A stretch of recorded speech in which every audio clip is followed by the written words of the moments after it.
It's the Real Estate Podcast, brought to you by ANZ Home Loans for financial well-beings. Mango Hill has broadened and grown as a suburb itself. It's neighbouring on North Lakes and Redcliffe and Deception Bay. It's a little pocket corridor that's infilled with new developments, a lot of unit development in the area, and it's so close to all the amenities. So the growth in there is still going to go. It's still skyrocketing. And that is Sharon Lisch in Moreton Bay on the Real Estate Breakfast this morning as we turn up once again after another weekend. Did you this weekend go in search of your future home or investment property? Maybe you have bought your second property this weekend. That is always quite the achievement. The other thing with the second property, psychologically, in your own mind, it proves that the first one was no fluke, because you can buy your first property and think to yourself, do I really have the means to sustain this mortgage long term? But you buy your second property and that completely clears your mind from any self-doubt. It is a Monday, as I mentioned, June the 16th today. Now, Australia's buyer's agent industry is booming, but not without serious concerns. The Real Estate Buyers Agent Association has raised the alarm over a surge in untrained, inexperienced agents entering the field. Now, many of these agents, they're lured by online courses that don't really equip them with the skills that they need for due diligence, negotiations, or pricing. And the association warns that buyers to be cautious, as poor advice from unqualified agents can lead to those costly mistakes and regrettable property decisions, something that we have talked about on the podcast many, many times before. Well, right now, let's catch up again with Sharon Lisch. She is in Moreton Bay in Queensland. And good morning to you, Sharon. Welcome to the Real Estate Breakfast. The first thing I want to mention to you is just going back to that little note talking about buying your second property and what that does in somebody's mind psychologically. I think it's an enormous boost to their esteem, to their ability, their capabilities. The first one is hard to get, and once you get it, it's great. But when you get that next one or subsequent ones, it does say that you've got a strategy that's working and that you've planned for. And yeah, it's a great thing, great feeling. Have you struck that before where somebody is bought from you and there is that self-doubt where they're saying, oh, Sharon, I'm not too sure if I'm doing the right thing here. I might end up, losing the property down the track. I think the first one scares people. Mortgages are massive things to get your head around, and just acquiring that first property, it's uncharted territory, new territory. And once you've had it for a while and you get that next one, it sort of slips into place and it feels like, it backs you up. It gives you that self-esteem. Yeah, it's true, because you buy that second one and suddenly it can feel in many ways for investors that are just starting out off to the races. Suddenly the third one just around the corner. Yeah, it compounds. I think like interest in the third home or second home, third home is like you're compounding interest on an investment. So it's leverage and it just... that leverage feels good across the board, internally, financially. It gives you a strategy that says, hey, maybe I'm doing the right thing. I know what I'm doing now. Leverage, if you break it all down, is a superpower. At the end of the day, without leverage, you don't have much. Absolutely. But, the leverage that you get from having your first home that you can then borrow against, but also that leverage in the learning that you're getting and the skills you're developing as a property investor. You get wiser and smarter, and it's a strategy that you continue to do. I also mentioned buyers agents, the Real Estate Buyers Agent Association raising this alarm over the surge in untrained, inexperienced agents entering the field. Have you come across this personally where, or perhaps you've heard about it, where there's some sort of transaction that has taken place, a vendor has got caught right in the trap of somebody that doesn't know the market as well as the vendor, which is always going to, turn around and bite them in the backside, isn't it? Yeah, look, the majority of them out there are well trained and very, very capable. It seems to be a trend a little bit with agents who don't necessarily like dealing with the listing and guiding side of sales, that think it's easier to get into being an advocate for buyers, and they just think it's as easy as looking on realestate.com and finding a house and saying, hey, this will suit you, and that's it. So sometimes they lead buyers astray in that way because they're not actually searching for what the buyer wants, and they're just, winging it, I guess. And that's where it becomes a bit of an issue with the trained buyers agents. They're very skilled. They know exactly what the client wants. They know the market. They know it as well as any sales agent. And those transactions usually go really, really well. So if you are going to engage a buyer's agent, just make sure that you do your due diligence around their experience.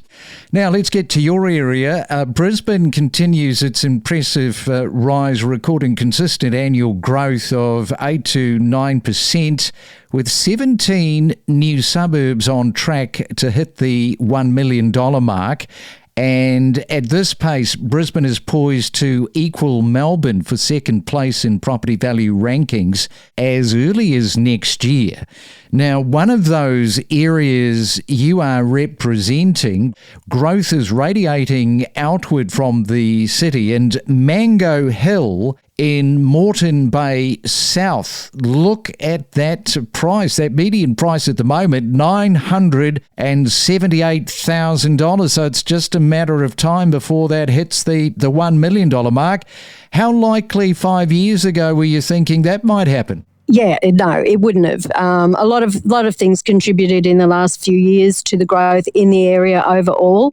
Mango Hill has broadened and grown as a suburb itself. It's neighbouring on North Lakes and Redcliffe and Deception Bay. It's a little pocket corridor that's infilled with new developments, a lot of unit development in the area, and it's so close to all the amenities. So the growth in there is still going to go. It's still skyrocketing. From interest rates rising, a shifting landscape, rentals running hot, clearance rates, a tight rental market, buyer-vendor sentiment. We cover it all every morning from 6 a.m. on the Real Estate Breakfast. Well, get ready to pay more at the petrol pump. JP Morgan is telling us that a worst-case scenario in the Middle East could push oil prices to $130 a barrel. Now, this has escalated in the last 2 days.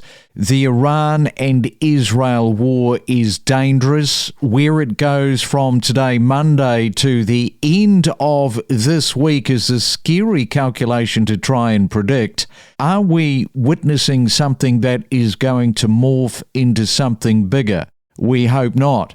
Now, recently I spoke to Lisa, the CEO from Boundary Plant, and we talked about the influence of AI on the real estate industry and where it's both good and bad and how rapidly it's evolving in the property market. I think there are certainly some really great things about AI. Like I say, there are some things that really concern me that can be confusing for consumers. It's really about using that technology in a way, as I say, that we can take away the basic functions that don't require that human interaction. But we all need to remember that transacting property is one of the top 10 stresses in life. A computer's not going to hold your hand, whether it's a tenant, a landlord, a buyer or a seller, that we are actually human to human. Yeah, and that's really important. You mentioned that there's a little bit of concern around the AI. Where's your concern? I'd be really interested to hear that. I saw a presentation at a tech event where the person on stage was showing agents how to create videos where AI can create the video of the person and in fact can have the voice speaking in a different language. That's fine as long as that agent is disclosing at the beginning of the video that it's an avatar and, you know, the language that they're speaking on screen.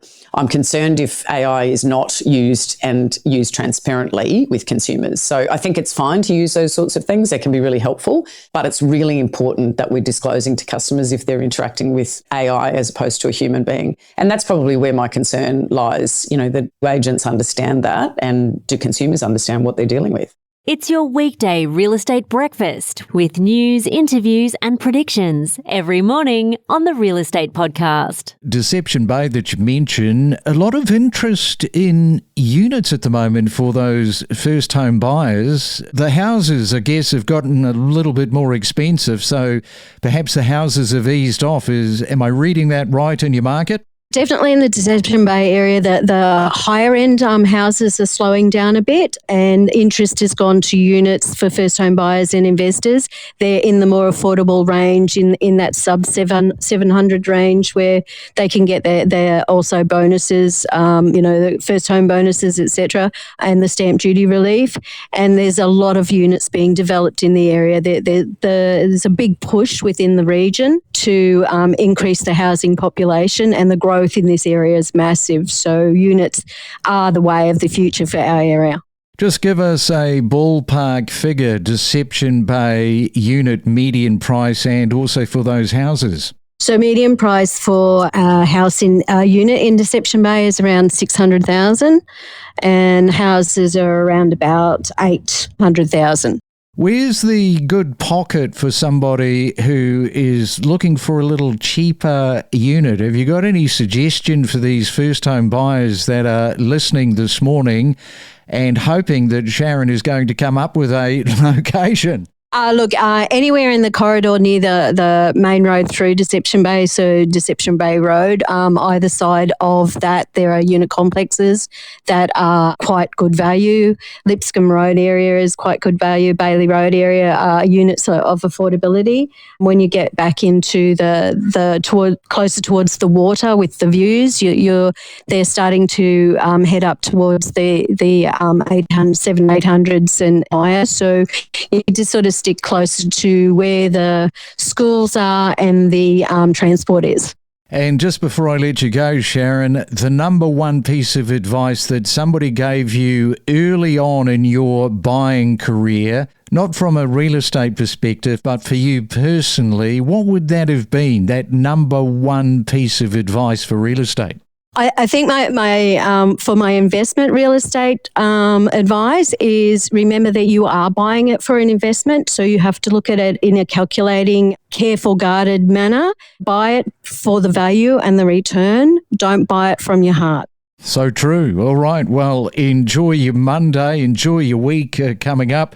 And thanks, Sharon, for coming on to the Real Estate Breakfast this morning. My pleasure. Thank you very much for having me. We are just as addicted to property as you are. The Real Estate Podcast. It's definitely, if I have to sum it up in one word, it's a better value compared to other interstate purchase. So you got investors from Adelaide, Sydney in particular that are definitely back to the market here in Melbourne. We do see a lot of buyers coming from the inner suburbs of Brisbane, not necessarily selling a property, but renting there and coming out to get onto these larger blocks. And the hot spot we're seeing in the Cairns market is sitting with houses, particularly the $550,000 to $650,000 price point is extremely competitive. What this creates is what's called the ripple effect in the property market. So if you are priced out of the suburb that you are wishing to purchase in, your suburb hops, you start looking at the neighbouring suburb or two suburbs down. You need good people on your team.